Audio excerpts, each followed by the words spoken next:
Bismillahirrahmanirrahim. Assalamualaikum warahmatullahi wabarakatuh. Bapak Ibu calon jamaah haji yang berbahagia, hari ini di Mikro Harding saya mendapat tugas untuk menyampaikan materi tentang menjaga kemabruran haji. Materi ini sangat menarik. Sebab apa, Bapak Ibu sekalian? Sebab intinya orang haji itu mencari kemabruran. Maka sudah barang tentu kita sebagai calon jamaah haji harus benar-benar tahu tentang hakikat haji dan hakikat kemabruran itu sendiri. Bapak Ibu sekalian yang dirahmati Allah Subhanahu wa taala, tidak hanya masalah haji. Kita pun sering ditanya, Ustadz, kita sholat, ciri-ciri terima sholat kita apa sih? Ada juga pertanyaan misalnya, Ustadz, kita kalau puasa Ramadan misalnya, atau ketika kita iktikaf misalnya, ciri puasa kita, puasa Ramadan kita diterima itu bagaimana ya Ustadz?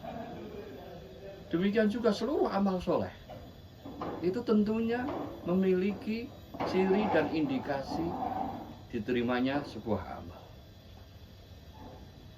Tidak terkecuali urusan haji. Haji mabrur itu menjadi tujuan utama seperti saya sampaikan. Sebagaimana hadis Rasulullah SAW dengan tegas mengatakan,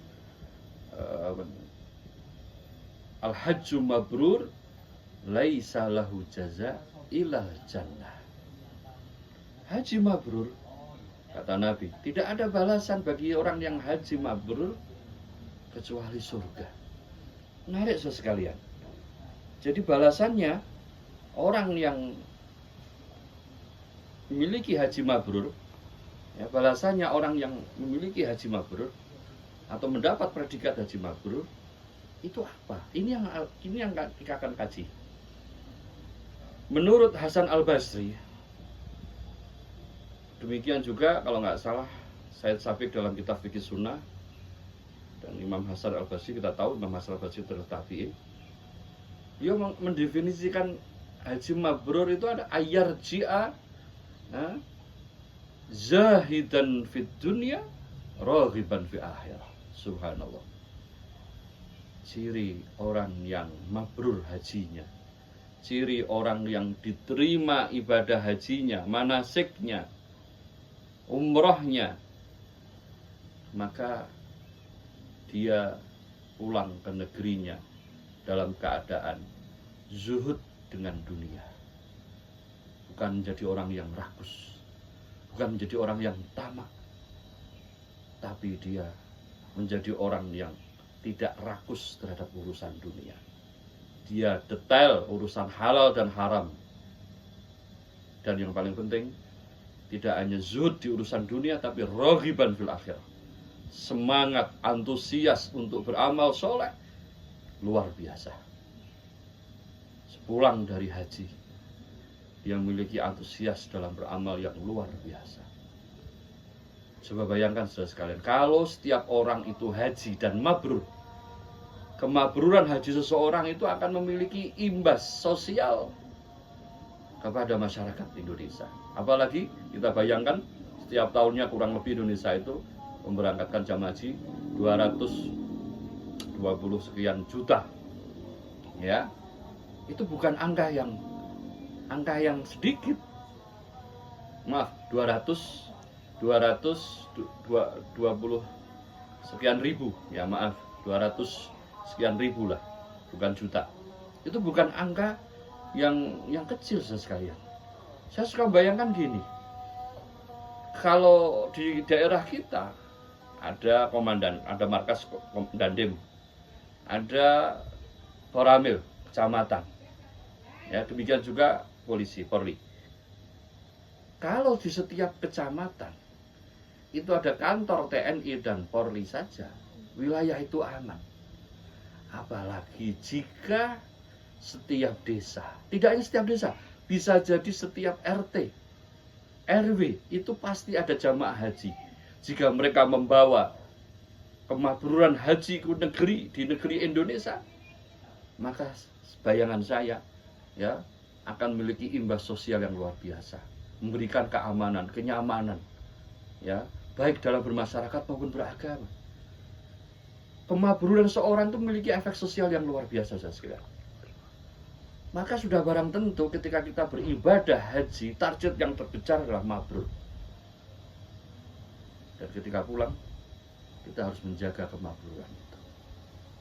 Dengan apa Ustadz kita bisa menjaga kemakburan? Satu, kita harus terus mulazamah, mujalasah bersama para ulama, bersama para kiai, bersama para asatid. Kita rutinkan ngaji itu. Sebab ilmu, saudara sekalian, ilmu itu muqaddamun min qaulin wa amal. Sebagaimana Imam Bukhari membuat bab khusus dalam kitabnya, babun al-ilmu qabla qaulin wa amal. Jadi ilmu ini Bapak Ibu sekalian menjadi pegangan khusus, pegangan utama untuk kita bisa sampai kepada Allah Subhanahu wa taala. Bahkan ada sebuah pepatah mengatakan, inna abwaba ilallahi mutafarriqah wa abwabul arbab wa arbabul arbab al-ilm. Pintu untuk sampai kepada Allah sangat banyak, tapi pintu yang terbesar untuk seseorang itu sampai kepada Allah adalah ilmu. Makanya Allah tegas mengatakan, hal yastawil ladina ya'lamuna wal ladina la ya'lam. Apakah sama orang yang tahu dengan orang yang tidak tahu? Tentunya Allah bertanya di sini bukan bertanya karena Allah nggak tahu jawabannya. Itu namanya istifham li'ingkar. Allah bertanya untuk mengingkari atau litaukid, untuk menjelaskan bahwa orang yang berilmu itu jelas beda dengan yang tidak punya ilmu. Banyak hadis sekalian. Man yuridillahu bihi khairan yufaqihu fiddin. Orang yang Allah kehendaki baik, Allah kehendaki masuk surga, cirinya apa? Allah pahamkan agama. Menjaga kemakburan haji dengan melazimkan atau merutinkan ngaji bersama para ulama. Itu yang pertama. Yang kedua, kita berkumpul dengan komunitas. Ya, kita berkumpul dengan masyarakat yang khulafaus sholihin, kumpulan orang-orang soleh. Ya, sebab kalau kita punya ilmu, kita haji, ini maaf kata, kita ada di saya cerita, kisah nyata, wallahi kisah nyata ini. Ada orang jamaah haji, orang nggak pernah sholat atau apa, tapi karena istrinya dia punya fulus, dia punya uang, akhirnya dibujuk oleh istrinya dia berangkat haji. Di tanah suci baik, luar biasa baik, masya Allah, saya juga senang. Karena sebab istrinya sering curhat kepada saya. Ya, tapi subhanallah, karena dia salah pergaulan, akhirnya begitu pulang haji, ya salah mencari teman, begitu pulang haji dia kembali main judi lagi. Ya, dia kembali melakukan perbuatan dosa lagi, seolah-olah dia tidak pernah haji. Dan banyak kita mendapati orang-orang yang sudah haji tapi akhlaknya, perilakunya, cara beragamanya itu kembali kepada asal. Sebab apa?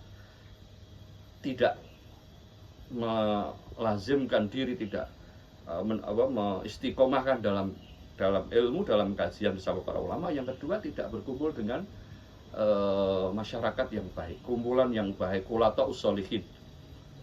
Mungkin dua hal ini saja, karena waktu saya terbatas. Dua hal ini yang bisa menjadikan hal untuk kita bisa menjaga kemakburan haji kita. Alhamdulillah, al-fakir. Assalamualaikum warahmatullahi wabarakatuh.